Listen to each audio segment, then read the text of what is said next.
Pak Ihsan, bagaimana kemudian menyikapi beberapa ruas jalan milik kewenangan pemerintah Provinsi Sulawesi Selatan ini? Iya, terima kasih Bu pertanyaannya. Saya kira sejauh ini pemerintah Provinsi Selatan dalam artian Dinas PU Tata Ruang ini sudah mengambil langkah-langkah yang cukup cepat. Dalam artian walaupun banyak hal-hal yang disikapi tentang termasuk mungkin kinerja kita, tapi saya rasa dalam proses-proses itu ada aturan-aturannya, ada prosesnya. Contohnya gini, ada berapa ruas yang masuk dalam tataran yang sering dipublikasikan di media. Contohnya Tunggak Berasak. Tunggak Berasak itu kalau info sekarang itu sudah dalam proses, insya Allah dekat ini akan berkontrak dengan nilai pengerjaan sana itu 11 miliar lebih. Kemudian yang tampil juga di media pada waktu itu burung-burung, bili-bili, itu insya Allah terkontrak. Sementara ini dalam proses evaluasi lelang itu sudah 6 miliar lebih dan insya Allah dikerjakan tahun ini. Dan baru Akasi Pakai itu sudah dalam pengerjaan dengan nilai pengerjaan 19 miliar dan sekarang sudah dilaksanakan. Dan yang sekarang ini yang heboh suka di media di tepatnya Pak Dokter yang sering lewat Antang, dan itu baru-baru memang setiap saat itu di demo, dan saya pernah sendiri datang menyikapi itu untuk melakukan hal-hal yang bisa kita lakukan secepatnya. Contohnya pemeliharaan. Pemeliharaan itu kan ada segmennya juga dan terbatas. Contohnya hal-hal yang lubang itu bisa kita benahi, tapi itu sifatnya sementara aja.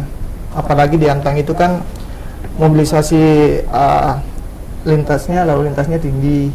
Kemudian saya lihat daerah itu kan daerah yang cenderung banyak genangan air karena daerah rawa itu saya lihat. Kemudian tapi dinas kami karena aktifnya pemberitaan di media, kami sudah melakukan hal-hal yang sempat heboh. Karena waktu saya datang ke situ, beberapa masyarakat termasuk tokoh masyarakat saya temani sendiri berbincang, dan besoknya kami lakukan tindakan-tindakan yang kami bisa lakukan sesuai dengan aturan. Tapi untuk tahun ini hanya pada sisi pemeliharaan. Tapi dikerja lagi berapa saat, rusak lagi dikerja lagi. Memang kalau ruas Antang itu harus peningkatan. Dalam artian bukan dalam sisi pemeliharaan lagi, tapi pembangunan dan peningkatan. Karena itu tadi lalu lintasnya tinggi, kemudian struktur jalannya sudah agak di bawah, kemudian butuh perlakuan khusus lah. Dan untuk melakukan perlakuan khusus itu butuh waktu dan proses. Cuma terima kasih juga dari masyarakat yang memberikan pengawasan lebih terkait itu. Tapi kalau saya bicara dari pihak pemerintah provinsi, saya kira pemerintah provinsi selalu mengambil langkah-langkah yang cukup cepat. Walaupun kami terbentur, ada proses-proses yang harus kita benahi juga di situ. Dan mudah-mudahan masyarakat bisa memahami itu. Bukan pada saat ini rusak bisa kita perbaiki, karena ada proses-proses juga yang harus kami lalui selaku aparat-aparat pemerintah. Itu aja Bu kalau saya. Oke. Dari catatannya Bapak, kira-kira untuk di wilayah Sulawesi Selatan ada berapa banyak mungkin jalan yang masuk kategori parah ataupun rusak Pak? Saya jelaskan sedikit Bu. Kewenangan provinsi untuk yang ada di SK Gubernur itu kurang lebih 2050 kilo. Itu tersebar di semua kabupaten kota. Salah satu ruas yang terpanjang itu di Kabupaten Bone, sekitar 400 kilo lebih, kemudian masuk Goa. Dan ruas-ruas yang seksi ini kan masuk dalam kategori daerah Makassar, Goa. Dan sejauh ini tingkat dana pemeliharaan yang kita gunakan itu ya terbatas Bu. Contohnya kami punya UPT wilayah pemeliharaan jalan jembatan itu sekitar 6. Itu pun karena kondisi anggaran pemerintah yang terbatas, jadi setiap UPT itu kurang lebih dananya cuma sekitar 4-5 miliar. Bayangkan Bu, 4-5 miliar dana pemeliharaan dengan akses jalan ratusan kilo, saya kira itu ya bagaimana? Iya, itu aja yang perlu kita pahami. Butuh masyarakat harus paham ya Pak ya? Saya kira yang memahami itu pasti paham, tapi saya kira teman-teman masyarakat mau akses yang lebih cepat, dan mudah-mudahan kita bisa memenuhi akses itu untuk dan Bapak memaklumi itu? memaklumi itu sebagai masyarakat. Oh, oke, baik. Saya ke Pak Dr. Ali. Pak Ali, ini dari sebagai pengamat pemerintahan dan juga kebijakan publik, bagaimana menanggapi kemudian beberapa mungkin sempat di daerah Bapak juga ada demo, kemudian menutup jalan dan beberapa ruas jalan di beberapa titik yang rusak? Ya, yang pertama itu kalau dari sisi kebijakan publik, kita harus mengacu kepada apa yang kemudian divisi dan dimisikan oleh Provinsi Sulawesi Selatan, sebab dalam tahapan kebijakan ada yang disebut dengan tahap melakukan tahap identifikasi. Nah, dari tahapan identifikasi ini memang kita melihat bahwa ada skala prioritas yang kemudian kita kedepankan, ya, itu sehingga nanti menjadi satu produk kebijakan yang nantinya akan menyangkut kita semua. Nah, sekaitan dengan pembangunan jalan ini sebetulnya kita harus memandang bahwa dalam konteks pelayanan publik, ya, dalam konteks pelayanan publik itu masyarakat memang sekarang tidak mau mendengar istilah menunggu, ya. Begitu ada permasalahan, dia selalu inginkan pemerintah itu hadir sebagai pahlawan untuk ya apa saja. Kalau terkait ekonomi dia ini, kalau ini kaitan dengan jalan, dia maunya pemerintah hadir segera di situ. Nah, ini kalau dari konteks kebijakan publik ini perlu juga kita lihat pada pada sisi advokasi dalam kebijakan, kemudian literasi dalam kebijakan itu, sebab masyarakat tanpa ada pemahaman terkait dengan hal ini juga akan terus terjadi miskomunikasi. Jadi nanti masyarakat akan selalu mempresidenkan pemerintah ini tidak mengerti kemauan masyarakat, dan kemudian pemerintah juga akan terus mengungkap ide sesuai dengan bidang tugas dan fungsinya. Nah, yang kedua adalah memang kita melihat bahwa pembangunan infrastruktur jalan ini kita lihat dari tiga sisi. Yang pertama adalah infrastruktur jalan ini kita lihat dari dasar kepadatan dan jumlah penduduk. Yang kedua adalah tingkat perekonomian dan sektor pariwisata. Paling tidak ini tiga hal yang menjadi skala prioritas. Nah, kalau kita lihat beberapa titik yang ada di Kota Makassar itu memang masuk sebagai kategori yang pertama, kepadatan penduduk. Dan saya setuju dengan Pak Sekretaris Dinas tadi mengatakan bahwa khususnya di poros Makassar Gua ini, jalur Antang ini memang sudah tidak layak lagi untuk hanya sekedar pemeliharaan secara rutin dan berkala, tetapi memang harus sudah ada peningkatan. Nah, tinggal bagaimana sebetulnya adalah bagaimana pemerintah dengan perangkat-perangkat yang ada ini meyakinkan kepada publik bahwa sebetulnya kita selalu bekerja untuk pelayanan publik itu, bahwa ada yang belum maksimal, ya kita harus memaklumi secara bersama-sama.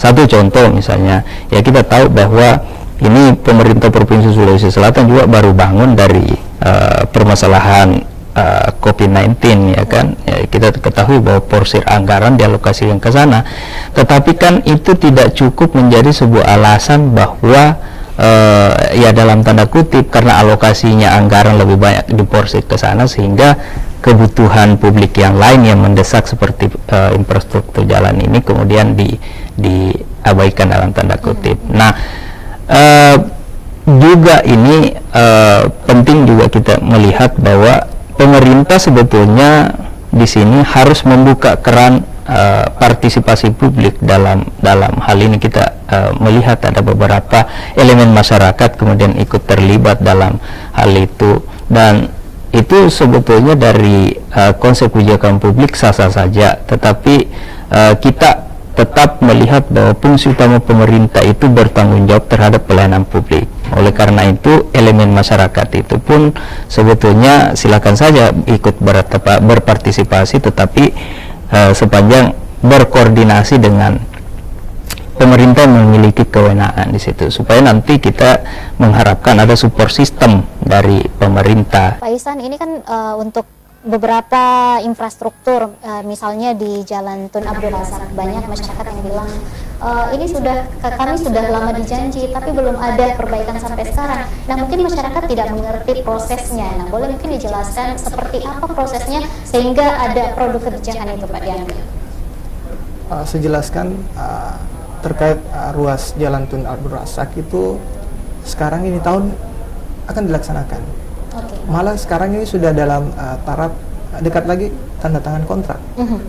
Itu nilainya pengerjaannya itu kurang lebih 11 miliar lebih, dan insya Allah mungkin bulan-bulan ini kalau cepat akan dilaksanakan.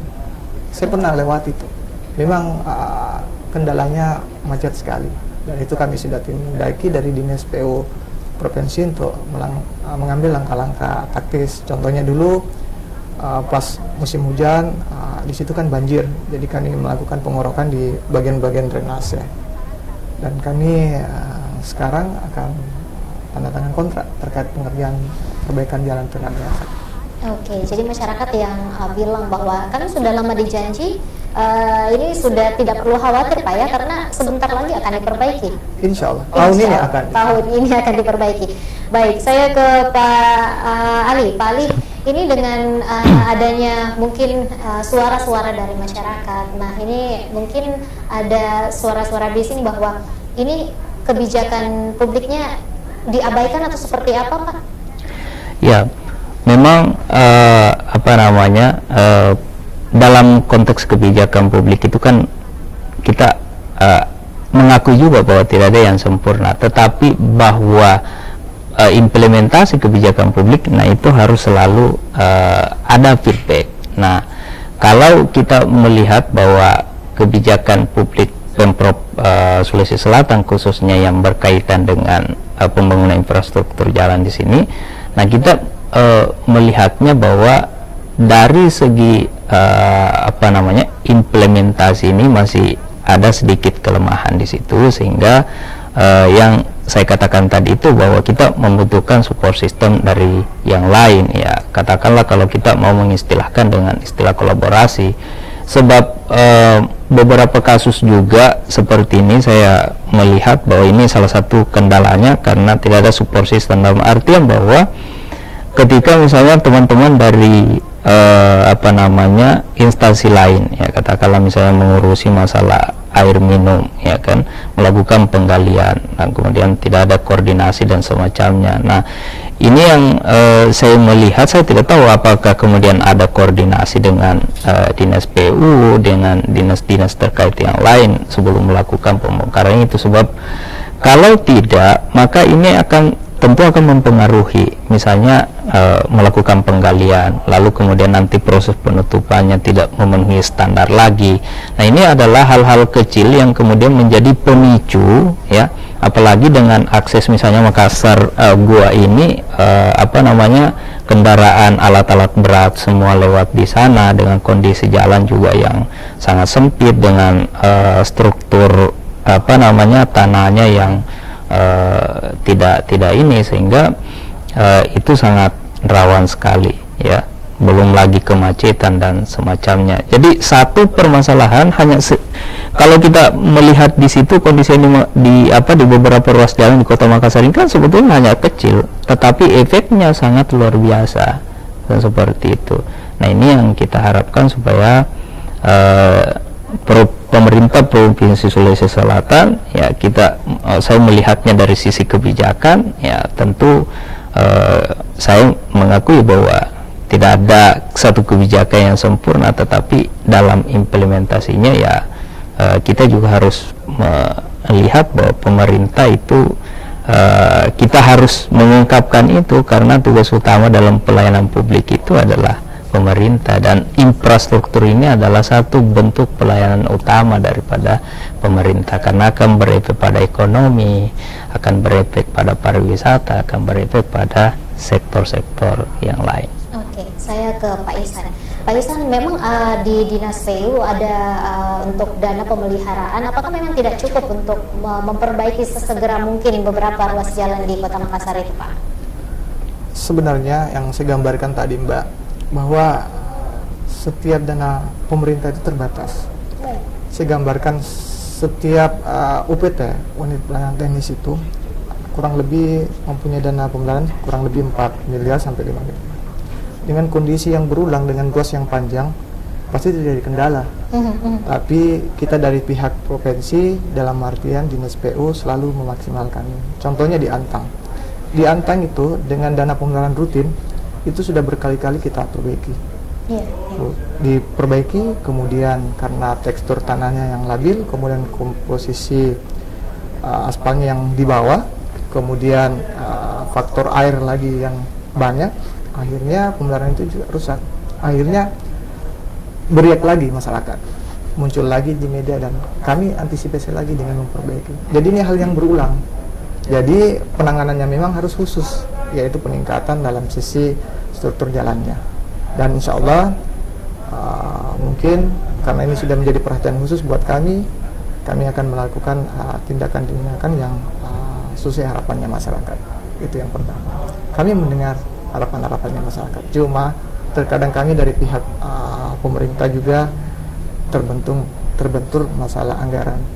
Tapi walaupun terbentur masalah anggaran, tapi kami selalu hadir secara maksimal. Seperti kaitan dari Pak Dokter tadi, bahwa tidak ada yang sempurna, tapi insya Allah kami akan selalu hadir maksimal sesuai dengan kebutuhan masyarakat. Jadi tema kita hari ini sesak dana jalan rusak. Memang sesak Pak ya untuk dananya? Sesak terbatas lah. Terbatas lah, oke. Lebih cocok terbatas, terbatas. Pak. Oke, baik. Saya ke Pak Anas, Pak Ali Anas. Adakah kemudian negara menghadirkan fasilitas umum bagi warga untuk kenyamanan mereka, seperti misalnya infrastruktur jalan, Pak? Ya, tentu itu kembali kepada kita sebagai masyarakat, dan tentu ini sangat kompleks, dan saya melihat bahwa pembangunan infrastruktur jalan ini, kalau kita melihat pada salah satu regulasi, misalnya di dalam Undang-Undang 38 tahun 2004, di situ kan jelas bagaimana mekanisme pembangunan infrastruktur jalan, siapa yang bertugas, termasuk kemudian dari 3 kategori tadi itu pemeliharaan secara rutin, yang memang ini tidak ada batasan waktu, setiap saat, kalau saya tidak tahu saya tidak salah dalam kurun waktu 1 tahun. Yang kedua pemeliharaan secara berkala, nah ini biasanya dalam kurun waktu 5 tahun. Nah yang terakhir memang yang berat dan tentu sedikit membutuhkan anggaran yang lebih banyak, yaitu adalah peningkatan itu tadi. Nah sehingga dari segi kebijakan sebetulnya masyarakat ini harus mendapatkan sesegera mungkin, istilahnya seperti itu. Kalaupun misalnya memang telah dilakukan upaya-upaya pemeliharaan secara rutin dan berkala itu, tapi masih ini, maka tentu kita mendorong supaya pemerintah Provinsi Sulawesi Selatan ini segera melakukan peningkatan jalan itu. Ya tentu nanti akan ada beberapa efek karena barangkali ada pelebaran dan semacamnya, tetapi ya saya pikir inilah kesempatan ya bagi pemerintah untuk hadir menjawab apa yang menjadi kebutuhan masyarakat. Dan satu sisi juga saya sebetulnya mengharapkan juga bahwa masyarakat itu kadangkala belum memahami tentang mekanisme. Oleh karena itu, keberadaan masyarakat melalui jalur koordinasi ini kan, misalnya katakanlah kalau misalnya pemerintah Provinsi Sulawesi Selatan belum mampu menjangkau dengan keterbatasan dana dan juga yang lainnya, maka saya kira bahwa ini kita membuka ruang dan kesempatan untuk berkoordinasi dengan ya pihak-pihak yang lain, tetapi tentu nanti menjadi tanggung jawab utama adalah pemerintah provinsi. Misalnya kan ada juga kita mendengar bahwa ada satu pemerintah daerah dan kota ya siap apabila misalnya ada ini. Nah tentu kita harus melihat apa namanya argumentasi itu dari dari aspek kebijakan publik. Ya tentu kita harus melihat bahwa yang namanya kewenangan itu ya siap tidak jadi soal, tetapi kewenangan untuk infrastruktur jalur provinsi dan atau jalur daerah itu masing-masing ada batasannya, sehingga ya kalau misalnya ingin berpartisipasi silakan saja, tetapi nanti yang wajib mensupport sistem itu adalah pemerintah provinsi, seperti itu. Saya ke Pak Ihsan terlebih dahulu. Pak Ihsan, tadi kan kita sudah membahas bahwa ada beberapa daerah di Sulawesi Selatan ini yang mengalami kerusakan. Selain di Antang Raya, kemudian di Bone tadi, di mana saja Pak beberapa daerah yang disebutkan itu? Daerah baru. Daerah baru. Tapi itu sudah dilakukan tindakan, sudah sekarang pengerjaan sudah dengan anggaran 19 miliar. Oke, itu saja Pak. Baru, kemudian Pindrang NRK. Ya, NRK. Itu yang sering muncul di media dan kami sudah tindaki itu. Untuk daerah-daerah lainnya Pak di Sulawesi Selatan? Alhamdulillah masih terkontrol dengan baik. Oke, untuk dananya sendiri Pak?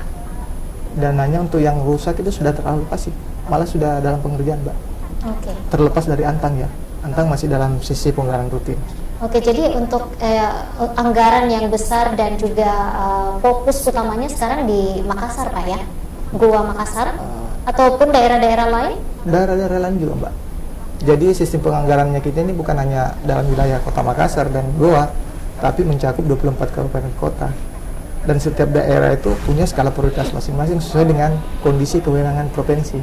Yang jalan tadi itu yang kurang lebih 2000. Contohnya kalau di tempat lain di Palopo, Latupa, nah, itu. Kemudian di Lurayalanya di Lu Timur, Usunuha, di Lu Utara, Sabang Talang, Seko, Batas Sultra. Itu semua masuk wilayahnya kami dan sesuai dengan skala prioritas kita alokasikan dana. Andai kata cuma wewenangnya itu dalam lingkup Goa dan itu mungkin jangankan itu, mungkin kita aspal semua itu. Tapi karena mencakup 28 kabupaten kota dengan skala prioritas masing-masing, kita harus memposisikan itu di mana letak kebutuhan dari jalan-jalan itu. Karena kita juga punya target sesuai dengan visi misi kemantapan jalan. Tapi alhamdulillah dalam sisi tahun ini kemantapan jalan untuk skala umum 24 kabupaten kota itu sudah mendekati 70%. Dan insya Allah kalau Antang ini bisa kita benahi, kemudian Tuna Berasak, kemudian burung-burung bule-bule ini, insya Allah kemantapan jalan itu akan meningkat lagi dalam sisi provinsi Sulawesi Selatan. Sekarang saya ke Pak Ali. Pak Ali, ini kan kita sudah membahas bahwa beberapa jalan-jalan yang ada di kabupaten, kemudian beberapa daerah ini sudah diperbaiki. Kemudian untuk sisi kebijakan publiknya ini seperti apa Pak? Untuk beberapa jalan yang ada di kabupaten ini kan sudah ada prioritas utamanya. Ya, saya kira bahwa dari konteks kebijakan publik ini ya tetap akan berada pada dilematis ya, satu sisi anggaran, satu sisi akan terjebak pada bagaimana aspirasi masyarakat. Akan tetapi kita harus melihat ini bahwa ya namanya pelayanan publik juga ini ya tentu kita tidak akan selalu mengatakan bahwa ya ada keterbatasan ini. Sekali lagi bahwa masyarakat ini butuh sebetulnya satu solusi ya, diharapkan dari masyarakat. Misalnya kalau jalur Antang ya apakah kemudian tidak dipikirkan oleh pemerintah provinsi untuk memilah jalur transportasinya, karena misalnya kondisi labil ya, tanahnya yang labil itu dengan kendaraan-kendaraan yang berat itu, apakah kemudian tidak terpikirkan oleh pemerintah provinsi untuk melakukan relokasi akses jalur ya, khusus nanti alat-alat berat dan semacamnya. Nah, itu adalah salah satu tindakan yang saya kira penting untuk diperhatikan oleh pemerintah provinsi. Kemudian saya percaya bahwa pemerintah provinsi Sulawesi Selatan ini akan memprioritaskan titik-titik tertentu, tetapi yang perlu kita tekankan di sini sebetulnya adalah konteks kebijakan publik. Harusnya pemerintah provinsi itu hadir memberikan jawaban, bahkan mungkin lebih mendahului masyarakat berbicara di media bahwa ada beberapa titik jalan yang sementara kami perbaiki. Jangan dibalik, maksud saya jangan nanti kemudian ada aspirasi melalui masyarakat, demonstrasi, dan ini ya kita harapkan supaya pemerintah, dan itu akan berdampak pada redamnya masyarakat, karena dia akan merasa bahwa pemerintah lebih hadir di tengah-tengah kita, seperti itu. Oke. Bagaimana kemudian langkah-langkah Pak Ihsan untuk memahamkan masyarakat bahwa nanti akan diperbaiki, ini secepatnya akan diperbaiki? Apakah Bapak ini setelah mungkin melewati jalan-jalan tersebut kemudian terjun langsung ke masyarakat dan memahamkan langsung, atau seperti apa, Pak? Iya, terkadang saya langsung ke lapangan terkait dengan kondisi-kondisi jalan yang rusak yang sering muncul di media, dan memberikan pemahaman kepada masyarakat yang ada di situ bahwa tahun ini akan kita benahi. Cuma ada proses-proses yang harus kita lewati. Nggak dalam artian ini rusak kemudian besok kita ujuk-ujuk kita kerja. Terkadang teman-teman masyarakat ini bukan kurang memahami, mungkin karena skala penting jalan itu, jadi dia mau jalan itu hadir sebagai penghubung yang cepat. Saya kira pemerintah provinsi dalam artian ini insya Allah akan mendengar keluh-keluh masyarakat terkait kondisi-kondisi jalan yang rusak, khususnya di wilayah Kota Makassar. Dan yang perlu saya gambarkan juga, Mbak, bahwa untuk tahun ini dinasnya kami itu mengalokasikan untuk perbaikan jalan dalam skala wewenang provinsi itu sekitar 670 miliar. Itu dari kurang lebih anggaran yang kami kelola itu 1 triliun lebih. Jadi kalau persentasenya itu kurang lebih 69%. Tapi kalau skala pembangunan secara umum, itu anggaran untuk pembangunan infra itu terkait gedung dan irigasi itu main di 815 miliar. Jadi sekitar 80%. Jadi hampir dari 1 triliun anggaran yang kita kelola ini memang ujung-ujungnya buat masyarakat. Cuma lagi karena komponen yang kita mau perbaiki ini begitu luas dengan anggaran yang sangat terbatas itu, jadi kita pilih mana skala prioritas. Dan alhamdulillah yang skala prioritas ini terlepas dari Antang, sekarang dekat-dekat ini kami akan benahi. Insya Allah juga Antang kita akan benahi juga. Akan setelah pembicaraan yang lebih dalam bagaimana langkah-langkah seperti Pak Dokter bilang bahwa setiap ada permasalahan pemerintah harus hadir situ sebagai pegangan masyarakat, bahwa dengan hadirnya pemerintah masyarakat bisa tenang. Walaupun secara akses pembangunan infrastruktur yang kami bangun itu kami selalu hadir untuk maksimal dengan keterbatasan anggaran-anggaran yang saya bahasakan tadi. Dan insya Allah saya bahasakan lagi, mungkin dekat ini Antang itu akan kami benahi juga. Tapi itu mungkin perlu perlakuan khusus dengan pembahasan yang lebih dalam, dengan melibatkan pihak-pihak di luar dari pemerintah sendiri, mungkin dari DPR, kemudian. Tapi bagus juga dengan adanya komunikasi, kemudian adanya pengawasan dari masyarakat, itu kami bukan anti kritik, tapi itu malah menjadikan kami lebih semangat dalam pengawasan dalam bekerja. Dan mudah-mudahan itu bisa maksimal dalam mencapai apa yang diinginkan masyarakat. Pak Ihsan, apa langkah-langkah preventif dari PU sendiri? Selain mungkin dengan akan langsung memperbaiki beberapa daerah yang rusak parah, langkah-langkah konkret ke depannya seperti apa, Pak? Ya, kalau kami juga punya sistem juga, Mbak. Karena di jalan itu ada tahapan yang tadi Pak Dokter sampaikan bahwa bagaimana jalan itu ada namanya pembangunan, kemudian ada namanya peningkatan itu masuk prestasi.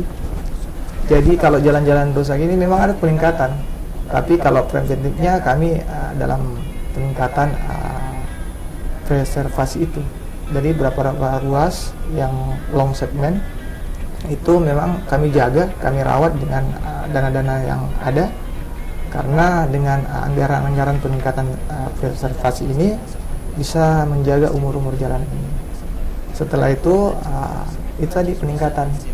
Kemudian ada berapa ruas juga dalam sisi pembangunan. Kalau pembangunan itu mungkin banyak hal-hal yang dibenahi di situ, mulai dari dasarnya, LPA, LPB, kemudian sistem pengaspalannya.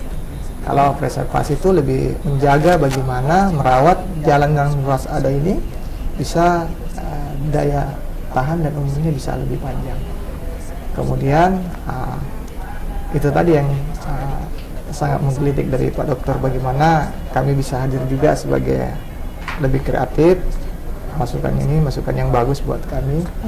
Kemudian kalau evaluasi, saya kira setiap saat dinasnya kami itu lakukan evaluasi.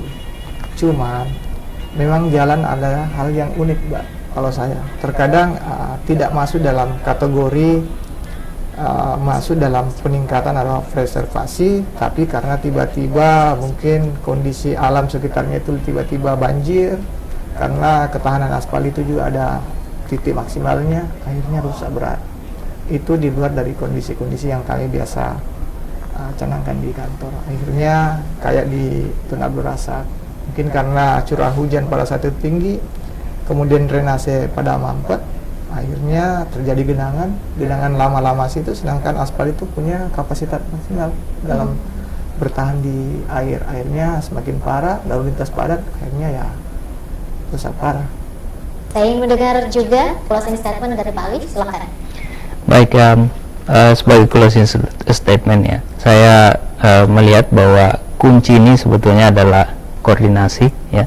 Jadi bagaimana kita harapkan supaya Dinas PU ini berkoordinasi dengan Dinas Keuangan ya, dari situ akan kelihatan ketersediaan anggaran, dan ini memang berkali-kali dalam aspek kebijakan publik kita harapkan supaya koordinasi ini tidak boleh terpisah, sehingga nanti ketika misalnya PU mencita-citakan untuk membangun sebuah jalan misalnya, ya tidak mandek di tengah jalan. Kenapa? Karena memang anggaran tersedia seperti itu. Nah, termasuk misalnya ketika tiga kuncinya tadi ini, apakah dilakukan pemeliharaan secara berkala, kemudian rutin, berkala, dan juga peningkatan. Kita harapkan supaya segera pemerintah provinsi menjawab apa yang menjadi harapan-harapan publik dengan sisa masa jabatan pemerintah provinsi ya Pak Gubernur ini. Ya, kita harapkan supaya